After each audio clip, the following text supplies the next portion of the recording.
எல்லாருக்கும் சோத்திரம். இந்த யூடியூப் சேனலில் பார்க்குற ஒருத்தரை கர்த்தர் ஆசீர்வதிப்பாராக. இந்நாளிலே ஒரு அன்னாளை குறித்து நம்ம பார்க்க போகிறோம். கிறிஸ்தவர்களுக்கு அநேக பேர் தெரியும் அன்னாள் யாருன்றது.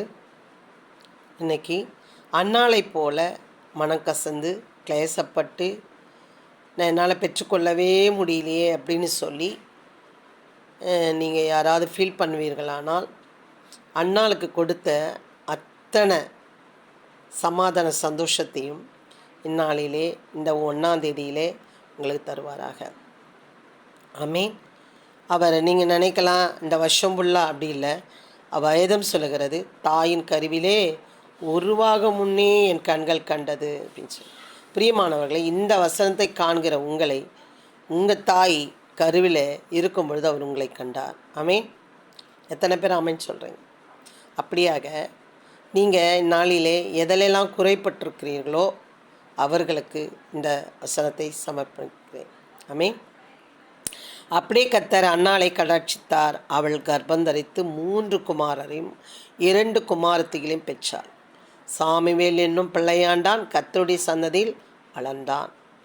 பிரியமானவர்களே, இவள் ஒரு காலத்திலே எனக்கு ஒரு குழந்தை இல்லையே அப்படின்னு சொல்லி கவலைப்பட்டவள், 2வது மனைவியால் தள்ளப்பட்டவள், ஊர் உலகத்தாரால் ஒதுக்கப்பட்டவள், அநேக ஜனங்களாலே தூற்றப்பட்டவள், துக்கம் நிறைந்தவளாக தூங்கினவள், ஐயோ இது கிடைக்குமோ கிடைக்காதோ அப்படின்று ஒரு நாளும் ஏங்கி அலைந்து திரிந்தவள்.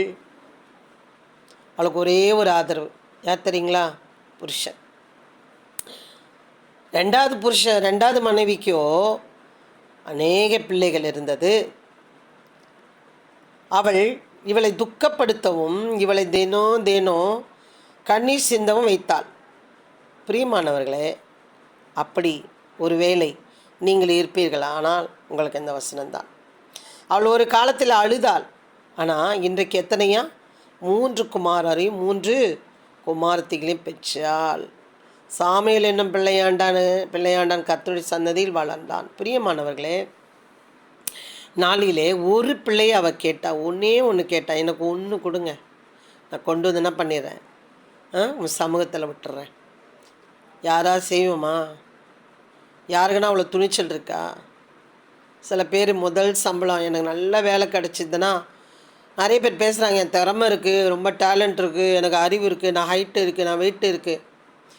எத்தனையோ பேர் படித்து வேலை இல்லாமல் லோன்னு அலைஞ்சி கடைசியில் பணியை வைப்பார். எப்படி தெரியுமா?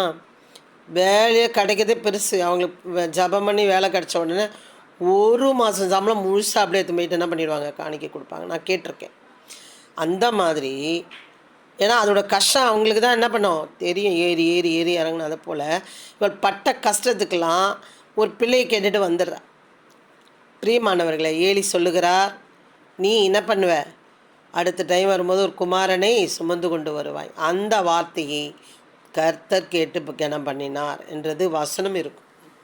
என்ன சொல்ல வருகிறேன் என்றால், பிரியமானவர்களே, நீங்கள் பெற்றுக்கொள்ள வேண்டுமா? கர்த்தருடைய சன்னதியிலே நில்லுங்கள், அவரை தேடி போங்கள், கொஞ்ச நேரம் அவரோட பேசுங்கள். நாளிலே நான் உங்களுக்கு சொல்லுகிறேன், அவள் பெற்ற சந்தோஷம் எப்படி இருக்குதா பாருங்கள்.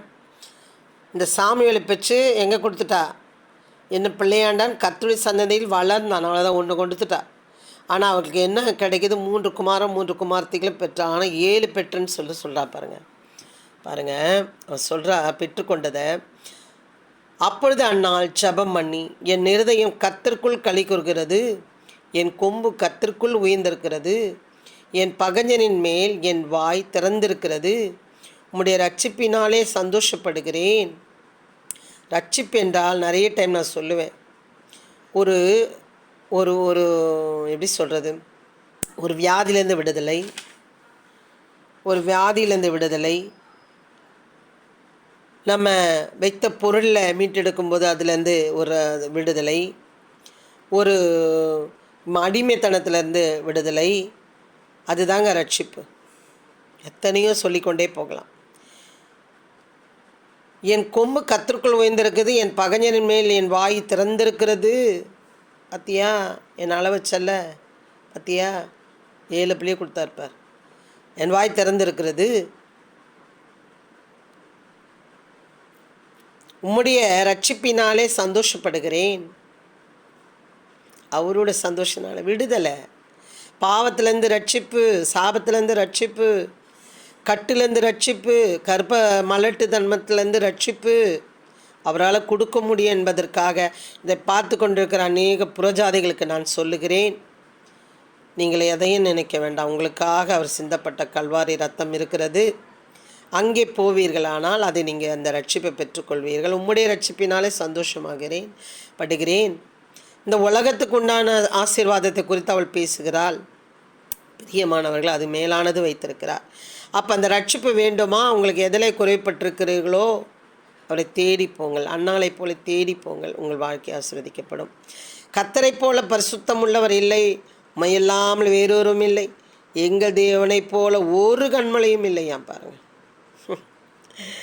அவள் அழுது கொண்டே இருக்கும் பொழுது, ஐயோ இவங்க இதை சொன்னாங்க, அவங்க அதை சொன்னாங்க, அவங்க எதிர் வீட்டில் நான் போகும்போது இவன் மல்லடின்னு சொல்லி ஓடி போயிட்டாங்க, பிள்ளைகள் மதிக்கலை, ரெண்டாவது பொண்டாட்டி என்ன பண்ணலை, மதிக்கலை.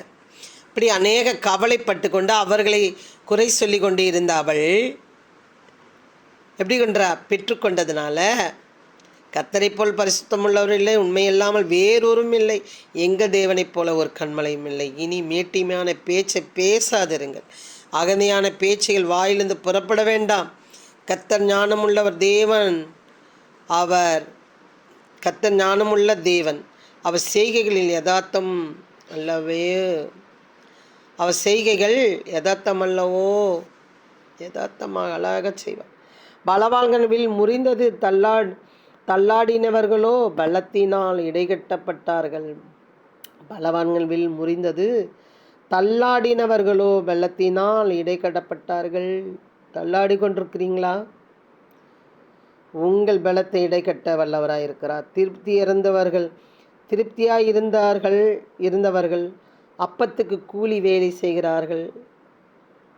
திருப்தியாக இருந்தவர்கள் அப்பத்துக்காக கூலி வேலை செய்கிறார்கள். ஒரு சோத்துக்காக அவங்க என்ன பண்ணுறாங்களா? கூலி வேலை செய்கிறார்கள். பசியாக இருந்தவர்களோ இனி பசியாகிறார்கள். மலையடியாக இருந்தவள் 7 பிள்ளை பெற்றாள். அநேக பிள்ளைகளை பெற்றவளோ வளர்ச்சிமாப்பட்டாள். நீங்கள் ஒன்று கேட்டிங்கன்னா, அவர் ஒரு பஸ்ஸில் நான் போயிட்டுருந்தேன். ஒரு அம்மா பேசிகிட்டே வந்தாங்க. வீட்டுக்காரர் கண்ணு தெரியாது, ஆனால் அவர் டீச்சர் படிச்சிருக்காரு, 1 லட்ச ரூபா சம்பளம் வாங்குறாரு. அவரை யாரும் கட்டிக்க மாட்டேன்னு சொன்னாங்களே, நான் அந்த அம்மா கட்டிட்டேன், 12 வயசு டிஃப்ரெண்ட். பேசிகிட்டே இருந்தாங்க. அப்போ பார்த்தா அவங்களுக்கு நான் இப்படியே பேசிகிட்டே இருக்கும்போதோ, அவங்க எப்படின்னு பேசிகிட்டே இருக்கும்போது ஆண்டவரை பற்றி நான் பேச ஆரம்பிச்சேன். நான் விட மாட்டேன், எங்கே போனாலும் கொஞ்சமாவது போட்டு கொடுத்துருவோம், ஆண்டவரை பற்றி சொல்லுவேன். அப்போ பாருங்கள், அவங்க சொன்னாங்க, நான் ஏசப்பா கிட்ட போய் தாங்க எனக்கு ஒரு குழந்தை கேட்டேங்க, ஒரே பிரசவத்தில் 3 ஆம்பளை பிள்ளைய கொடுத்தார். என்னால் சமாளிக்கவே முடியலைங்க. என்னால் என்ன பண்ண முடியல, வேலை செய்ய முடியல. இவரை கூட்டிகிட்டு போகணும், இவரை கூட்டிகிட்டு வரணும், அவர் நடத்துவார், நான் சொல்லி கொடுப்பேன். பாருங்கள், 1 தான் கேட்டாங்க, ஆனால் 3 பிள்ளையை கொடுத்தார் ஆண்டவர். அவங்க சொன்னாங்க, என்னால் சமாளிக்கவே முடியலைங்க. அப்போ பாருங்கள், அநேக பிள்ளைகளை பெற்றவளோ பலட்சியம் பட்டாள். கர்த்தர் கொள்ளுகிறவரும் உயிர்ப்பிக்கிறவருமாய் இருக்கிறார். அவரே பாதாளத்தில் இறங்கும், அதிலிருந்து ஏறும் பண்ணுகிறார். எல்லாத்துக்கும் அவருக்கு அதிகாரம் உண்டு. பிரியமானவர்களே, அவரோட வல்லமை நீங்கள் அறிந்து கொள்ள வேண்டும் என்பதற்காகவே நான் இதை உங்களுக்கு படித்து காமிக்கிறேன். நீங்கள் சோர்ந்திருப்பீர்கள், ஆனால் இது அவ்வளோதான் முடியாது, தயவு செய்து உங்கள் மைண்டில் வைக்காதீங்க. தூக்கி இப்போது ஒரு நாற்று அடிச்சிருக்குது வீட்டில், ஒரு குப்பை தூக்கி என்ன பண்ணுவீங்க? தூரத்துமே போடுவீங்க. அந்த மாதிரி போட்டுருங்க. அவரால் கூடாத காரியம் ஒன்றுமே இல்லை. கர்த்தர் தரித்திரம் அடைய செய்கிறவரும் ஐஸ்வர்யம் அடைய பண்ணுகிறவருமாய் இருக்கிறார்.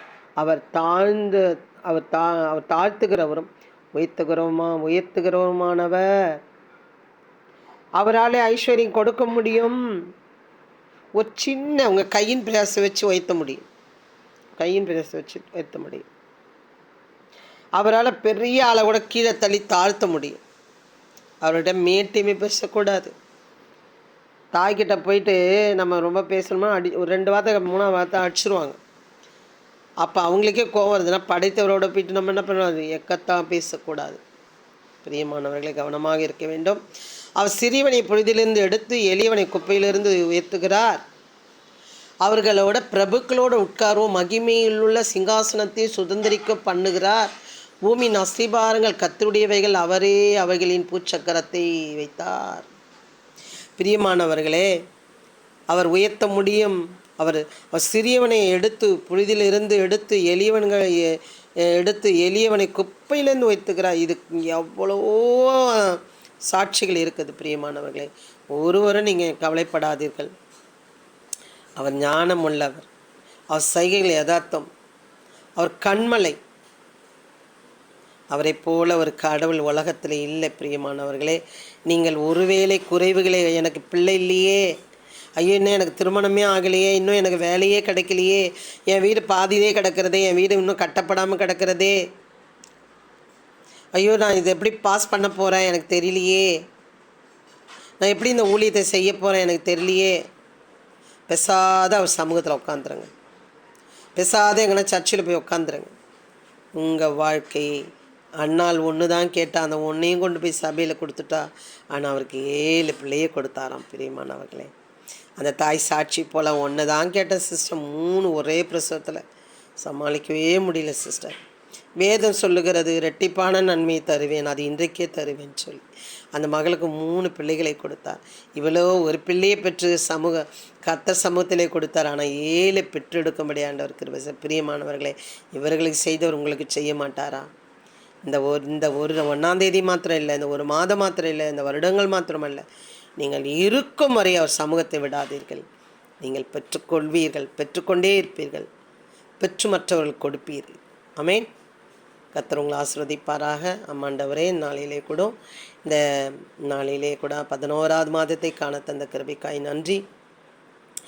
இதுவரை எங்களை தாங்கி சுமந்தீர். மனித கண்களுக்கு சத்துருக்களுக்கு விலக்கி, எல்லா போராமையின் கண்களுக்கு விலக்கி எங்களை காத்தீரே அப்பா. ஊழியத்தில், குடும்பத்தில், பிள்ளைகள் மத்தியில், பிள்ளைகளோட வேலைகள் மத்தியில் சத்துருக்கள்லேருந்து விலக்கி எப்படிலாம் காப்பாற்றினோம் எங்களுக்கு தெரியாதப்பா. அதற்காக நன்றி, கோடி கோடி நன்றி அப்பா.